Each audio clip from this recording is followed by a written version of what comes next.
Calcule la potencia disipada en la resistencia de 300 ohmios utilizando el método de las tensiones en los nodos del siguiente circuito. Resolución. Notamos que el circuito posee 4 nodos, A, B, C y D. Convenientemente tomamos al nodo D como nuestro nodo de referencia y lo haremos tierra. Ahora, para poder calcular la potencia disipada en la resistencia de 300 ohmios, necesitamos la tensión que cae en la misma. Para ello usaremos la fórmula siguiente: potencia es igual a voltaje al cuadrado sobre resistencia.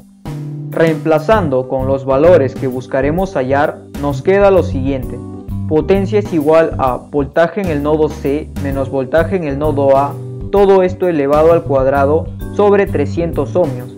A esta ecuación la llamaremos beta. Como necesitamos la tensión en el nodo A y la tensión en el nodo C, resolveremos el siguiente ejercicio por el método de las tensiones en los nodos. Por ley de corrientes de Kirchhoff, sabemos que la suma de corrientes que entran a un mismo nodo es cero.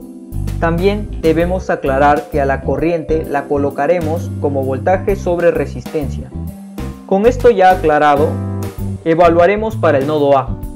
Tenemos que voltaje en el nodo A menos voltaje en el nodo D sobre la resistencia que se encuentra entre ambos nodos, la cual es 200 ohmios, más voltaje en el nodo A menos 256 voltios de la fuente sobre la resistencia de 150 ohmios, más voltaje en el nodo A menos voltaje en el nodo B sobre la resistencia de 100 ohmios, más voltaje en el nodo A menos voltaje en el nodo C sobre la resistencia de 300 ohmios es igual a 0. Esta será nuestra primera ecuación. De igual manera, evaluamos para el nodo C.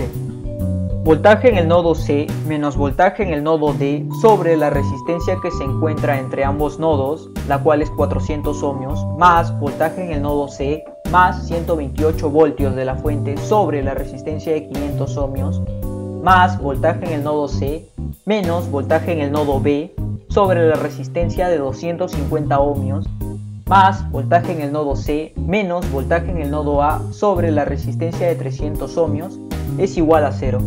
Esta será nuestra segunda ecuación. Como la primera y segunda ecuación están en función del voltaje en el nodo B, también debemos evaluarla. Nos damos cuenta que entre el nodo B y el nodo D forman un supernodo.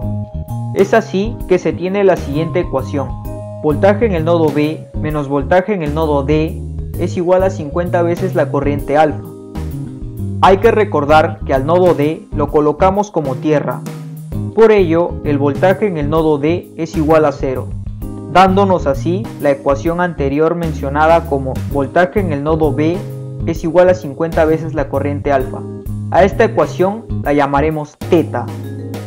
Por condición del problema, nos damos cuenta que se puede determinar a la corriente alfa como la diferencia de potenciales de los nodos C y A sobre la resistencia que hay entre ambos nodos, la cual es 300 ohmios.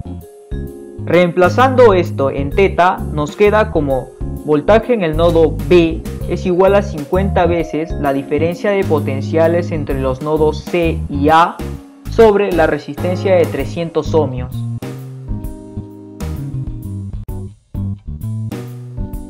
Bueno, estas son nuestras tres ecuaciones.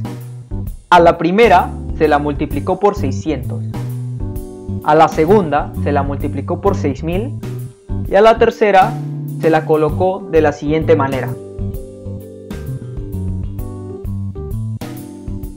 Para poder resolver este problema, solo es necesario encontrar el valor del voltaje en el nodo A y el valor del voltaje en el nodo C. Por ello, usando nuestra teoría de determinantes y matrices, el voltaje en el nodo A nos da un valor de 62,5 voltios y el voltaje en el nodo C nos da un valor de menos 8 voltios.